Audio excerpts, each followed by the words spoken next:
बेंगलोर से आए किरण भाई, एक बुके दे दीजिए। सब जगह से, चेन्नई से आइए। अनिल जी आगे आ जाइए। देश में गाता हुए भजन को आप सब एंजॉय करिए। सब जानते हैं भजन को, सब अच्छा। सतगुरु की शरण में आई री सखी, बड़ा भरोसा बने सतगुरु का। सतगुरु की शरण में आई री सखी, बड़ा भरोसा बने सतगुरु का। सतगुरु की शरण में आई री सखी, बड़ा भरोसा बने सतगुरु का। मैं भरम जाल में पड़ी रही, मैं भरम जाल में पड़ी, ओ मैं जगह जगह सिर टेक रही, मैं जगह जगह सिर टेक रही। ओ मेरे बाबा आनंद उड़ाए सखी, बड़ा भरोसा बने सतगुरु का। सतगुरु की शरण में आए सखी, बड़ा भरोसा बने सतगुरु का।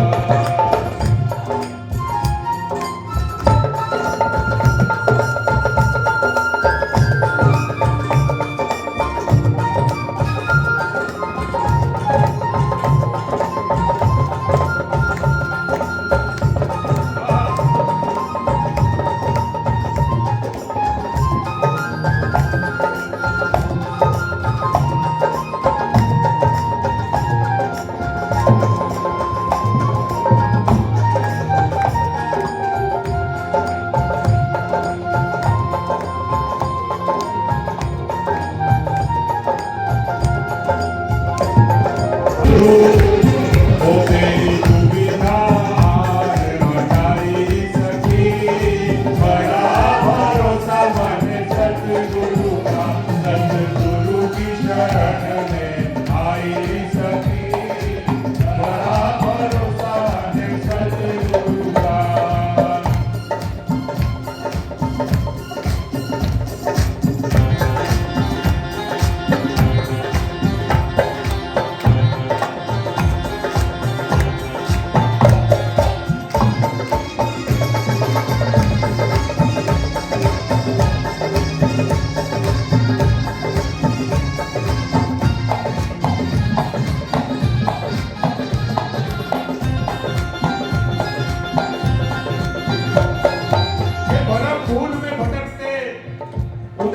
जब भाग मिला अचानक गुरु मुझे, लगी लगन की लाग। ओ मेरे सतगुरु ने सिर पुचकारा, मेरे सतगुरु ने सिर पुचकारा। ओ मेरे कान में मंत्र दिया प्यारा, मेरे कान में मंत्र दिया प्यारा।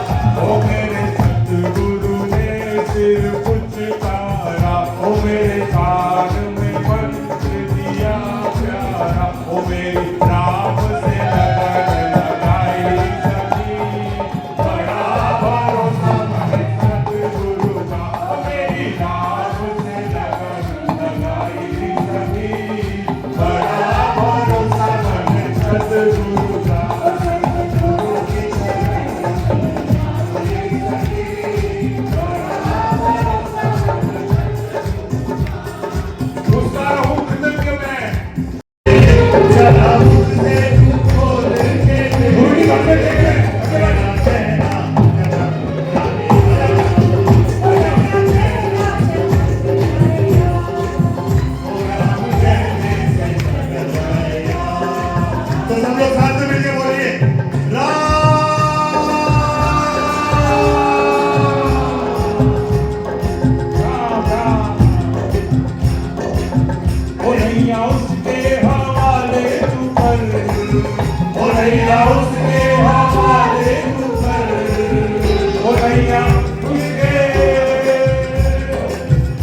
नैया उसके हवाले तू कर, नैया उसके हवाले तू कर, बिना चक्कर के कर जाएगा, बिना चक्कर के कर जाएगा, राम कहने से कर जाएगा, राम कहने से कर जाएगा, राम कहने से कर जाएगा, राम कहने से कर जाएगा, राम कहने से कर जाएगा।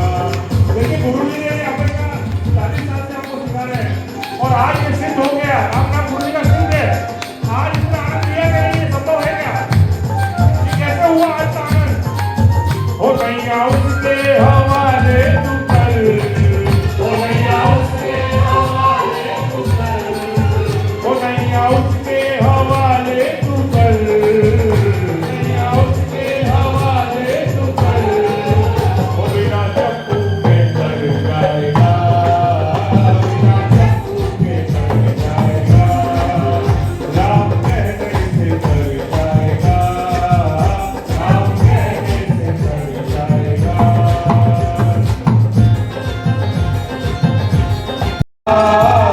बड़ी मुश्किल से दर्शन मिला, बड़ी मुश्किल से दर्शन मिला, क्या पता कल किधर जाएगा, क्या पता कल किधर जाएगा, राम कहने से कर जाएगा, राम कहने से कर जाएगा।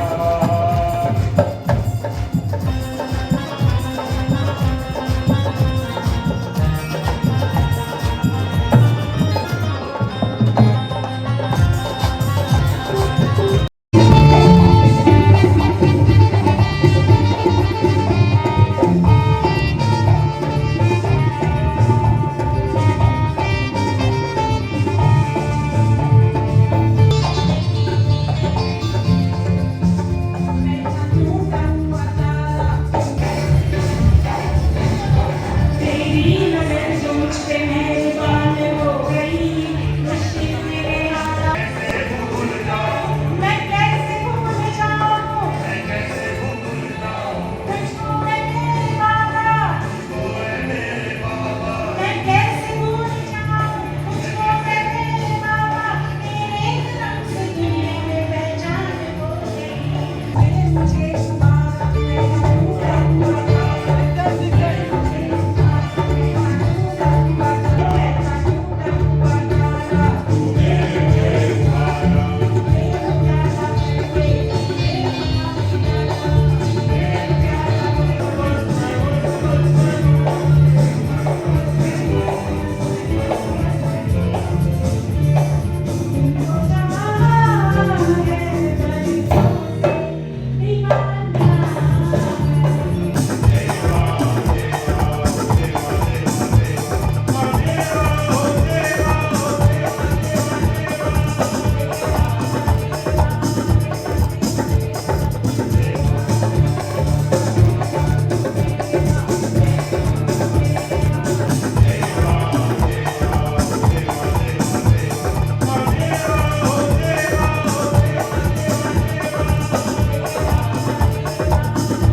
सभी को शुभ मिले, लाभ मिले, सभी के मन में धर्म की जागृति हो, क्योंकि जब तक धर्म नहीं है तब तक उसके आगे कुछ भी नहीं है। पहला जो सीढ़ी है वो धर्म की है और हम सभी धार्मिक व्यक्ति हैं, इसलिए बाकी सारी चीज़ों को छोड़ करके हम यहाँ बैठे हैं, गुरु जी का आशीर्वाद प्राप्त करते हैं। जिसको गुरुदेव का आशीर्वाद प्राप्त हो जाता है उसकी खुद का जीवन तो अच्छा हो ही जाता है, लेकिन आने वाली 7 पीढ़ियों का वो खुद और उसके उन सब के जीवन के लिए कल्याण करता है। वो जो गुरुदेव के सामने हाथ जोड़ करके और में सोचता है। मैं देखता हूँ जो भी हिंदू धर्म को मानने वाले लोग हैं वो अपने लिए कुछ नहीं मांगते। बाकी धर्म के लोग बोलते हैं भाई मैं मर जाऊँ तो बर्तर हुए मुझे दे देना तो मेरा जीवन कल्याण हो जाएगा। लेकिन जो हिंदू होता है वो अपने आगे की पीढ़ियों के बारे में ही सोचता है कि भगवान मेरा जीवन कैसा भी हो लेकिन आगे की पीढ़ी बहुत अच्छी हो, उनके जीवन में कोई तकलीफ कोई कष्ट न आए। इसी के लिए हर व्यक्ति और हाथ जोड़ करके गुरुजन को भगवान को और प्रार्थना करता है। मैं बिल्कुल बहुत दिल से आज गुरुजी के इस मंच के ऊपर मैं खड़ा हूँ। साक्षात भगवान आपके मन की सारी मुरादें पूरी करें। आप सबके जीवन में बहुत ही कल्याण सुख शांति आनंद और धर्म हमेशा बना रहे, आपकी पीढ़ियों में भी सब चीजें बनी रहे, धर्म बना रहे। मैं इन्हीं दो शब्द के साथ अपने वाक्य पूरे करता हूँ। जय हिंद जय भारत। मैं भी आऊँगा और गुरुजी की सेहत के लिए भी मैं ऐसे वक्त में जरूर आऊँगा। इसके बहुत बहुत धन्यवाद हो। और सभी भक्तों के लिए बहुत बहुत धन्यवाद। जैसे हमने शुरू में कहा, जिन्होंने मंत्र जाप करके करोड़ों जाप करके गुरुजी की सेहत की कामना की, सभी डॉक्टरों का बहुत बहुत धन्यवाद।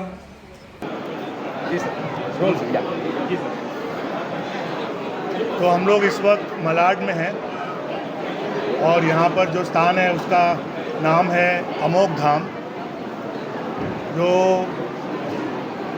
स्वामी श्री सत्यानंद जी महाराज हुए हैं।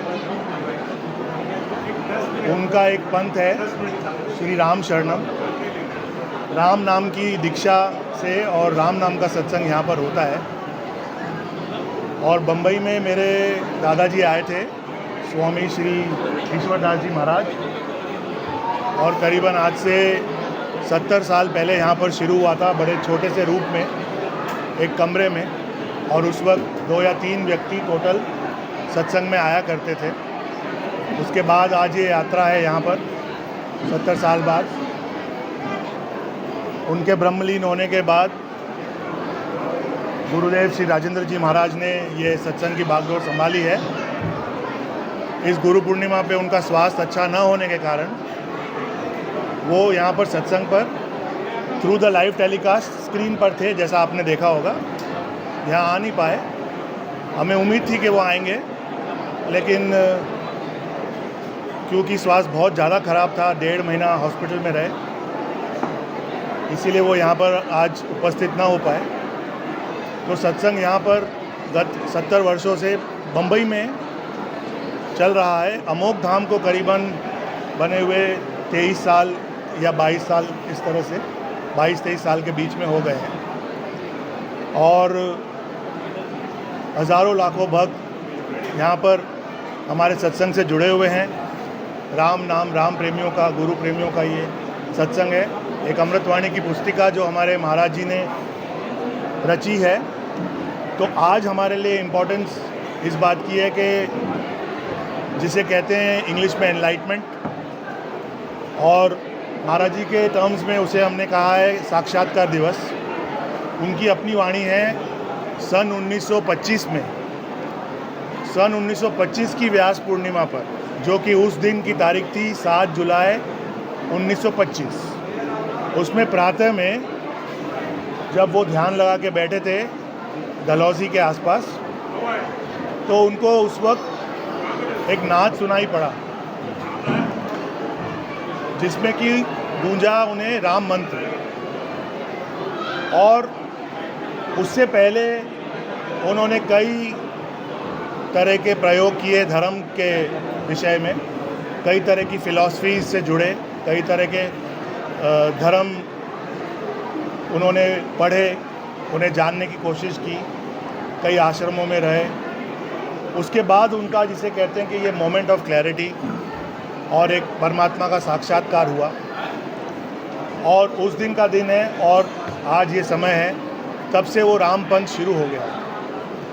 एक ईष्ट उनके बन गए राम, और राम नाम का उन्होंने पूरा उस ज़माने में ज़्यादातर प्रचार उत्तर भारत में किया, और उसके बाद फिर ये प्रचार आज पूरे विश्व में होता है। उसके कुछ समय बाद उन्होंने एक रचना की जो कि अपने आप में एक महाकाव्य राम नाम पर माना जाता है, जिसका नाम है अमृतवाणी। बड़ी छोटी सी सरल सी पुस्तिका है, लेकिन हम भक्तों का ये मानना है कि उसमें जीवन का हर परिस्थिति का, हर प्रॉब्लम का, हर अच्छी बात का सल्यूशन है।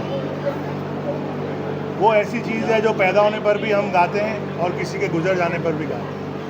उसी के अंदर सब कुछ समाया हुआ है, और राम नाम पर इससे अच्छा काव्य, इससे अच्छी रचना हम लोगों को कोई और नहीं लगती।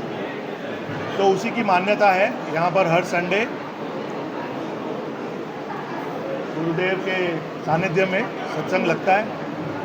इससे पहले हमारा सत्संग नडियाद वाला कॉलोनी में, जो एसवी रोड पर मलाड वेस्ट में है, वहाँ लगा करता था। कई साल लगा, फिर ये स्थान निर्माण हुआ, अब यहाँ लगता है। सभी आमंत्रित हैं, सभी आमंत्रित रहते हैं। जिसकी इच्छा करे भगवान का नाम का रस लेने की, गुरुओं का आशीर्वाद लेने की, तो यहाँ आ सकते हैं, आनंद ले सकते हैं। जैसे हमने देखा योगेश जी भी आए थे, योगेश जी हाँ। कुछ कहा उन्होंने कहा वही बात। उन्होंने गुरु की महिमा के बारे में बयान किया और ये बताया कि जो धर्म प्रेमी लोग हैं, जो गुरु के भक्त लोग हैं, उनके लिए ये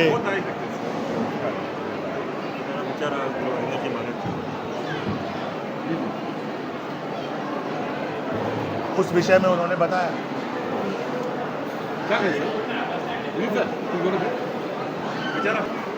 सर, ऐसा ये स्थान ऐसा है ना कि यहाँ पर सभी वेलकम है।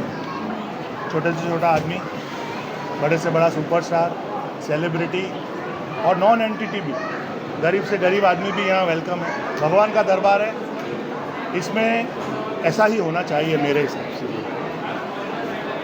कि देवाचे द्वारी कोणा ना बंदी, कोणा ना ला क्या बंदी। हाँ। सर राजेंद्र महाराज जी के बारे में बताइए। गुरु जी राजेंद्र महाराज जी है, उनका बताइए। राजेंद्र जी महाराज जी बहुत अपने पिताजी श्री ईश्वरदास जी महाराज की वजह से बहुत छोटी सी उम्र से ही इस राम नाम से जुड़ गए। जो हमारे बड़े स्वामी जी हैं, स्वामी सत्यानंद जी महाराज, उनके सत्संग में भी वो as an infant, as a small child गए हुए हैं, तो उन्हें भी डायरेक्ट आशीर्वाद स्वामी जी से मिला हुआ है। 1951 में उनका जन्म हुआ है और 1960 तक या 61 तक स्वामी जी सत्संग करते रहे।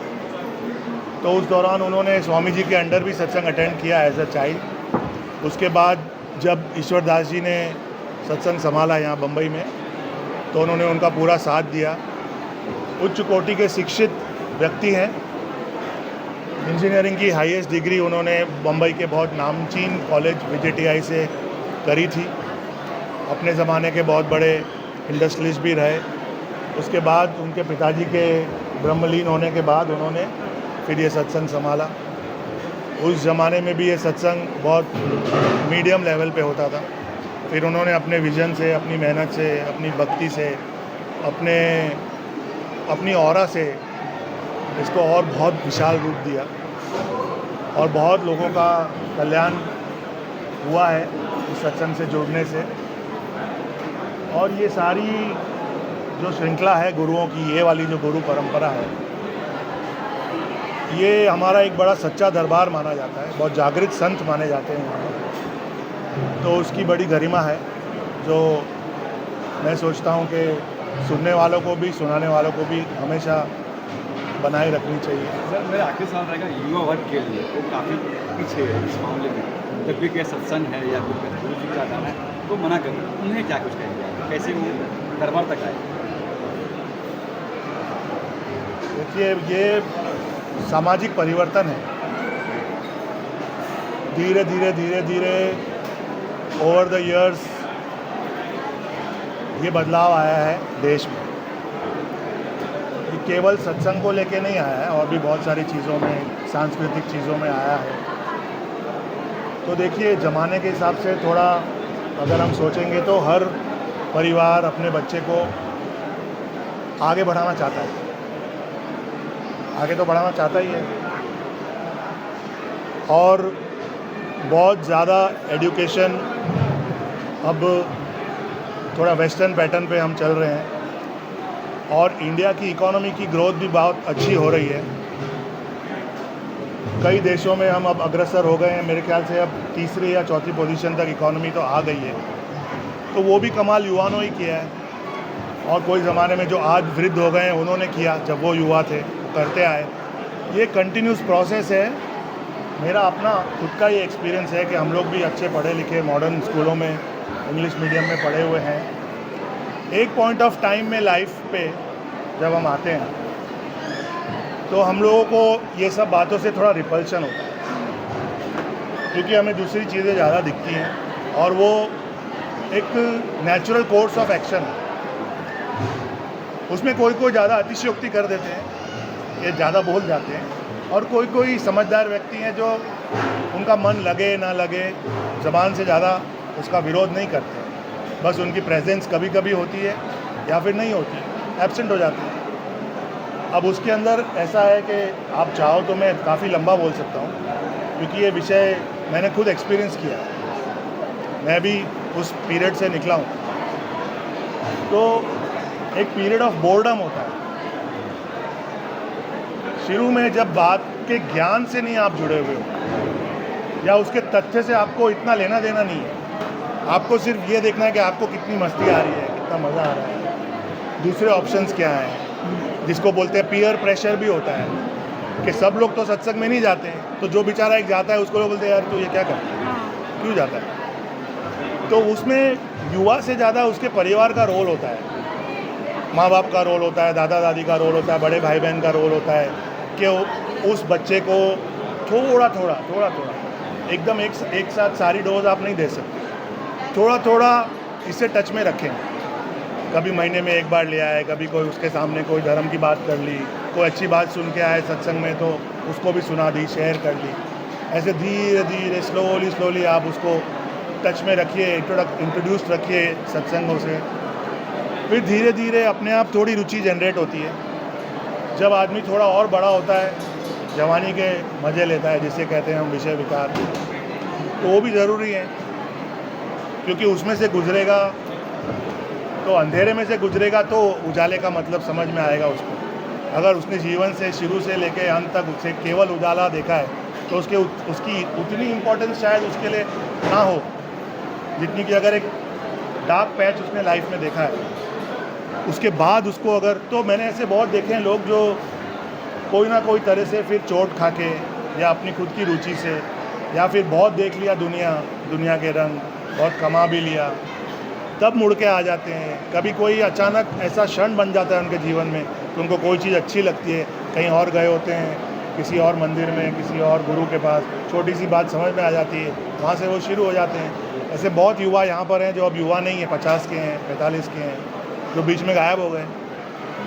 अब जैसे सबसे बड़ा एग्जाम्पल है कि हमारे यहाँ पर चौथी पीढ़ी आ रही है, क्योंकि 70 साल हो गए और हम लोग भी परिवारों से उतने सालों से जुड़े हुए हैं, क्योंकि 50 साल पहले इनके परदादा आते थे, किसी के परदादी आती थी, किसी का नाना आता था, किसी की नानी आती थी। तो उसमें से चलो समझो उनका परिवार 20 जन का है आज, तो 20 नहीं तो 5 तो आते हैं।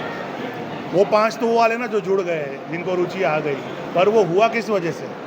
क्योंकि जब वो छोटे थे उनको किसी बाबा ने, नाना ने, किसी बाप ने, किसी माता जी ने अपने साथ ले आए, यहाँ बिठा दिया, गुरुजी से आशीर्वाद दिला दिया, बातचीत होती रही, लगन लगती रही, फिर उन्होंने शिविर अटेंड किए।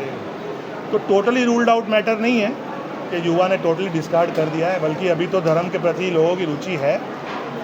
एक और प्रॉब्लम है कि बेचारा युवा कहीं जाता है तो उसे शायद वो उसके अंदर उतनी सच्चाई नज़र नहीं आती, पाखंड नज़र आता है, ढोंग नज़र आता है। बहुत से गलत एग्जाम्पल्स हैं हमारे बीच जिन्होंने इस पे बट्टा लगा दिया है, नाम भी ख़राब कर दिया है, और एक जनरल स्टेटमेंट देने के लिए बहुत अच्छा हो जाता है कि ये साधु संत तो सारे ऐसे ही ढोंगी हैं, चोर ही हैं। मेरा ये सवाल था। हाँ, तो वो भी है, ऐसा तो नहीं है कि नहीं है। तो वो देखता है, वो देख के वो अपना पॉइंट ऑफ व्यू रखता है, उसका एक परसेप्शन बन जाता है, फिर उसको उस बात से रिपल्शन हो जाता है, चिढ़ हो जाती है। पर फिर अगर कोई दिन अगर ईश्वर की कृपा है उस पर तो वो आ जाता है और आ ही जाएगा। मैंने ऐसा देखा है, हम लोग हिंदुस्तान में बड़े भावुक लोग हैं और हमारी संस्कृति बहुत गहरी है। तो ये छोटे मोटे 10-20 साल के रंग से ये परमानेंट राम का रंग निकलने वाला नहीं है। ये कृष्ण का रंग, ये शिव का रंग, देवी का रंग, ये ऐसे निकलने वाला नहीं। थोड़े कुछ समय के लिए युवा प्रभावित हो सकता है और आना तो यहीं पड़ता है। थैंक यू सर बहुत बहुत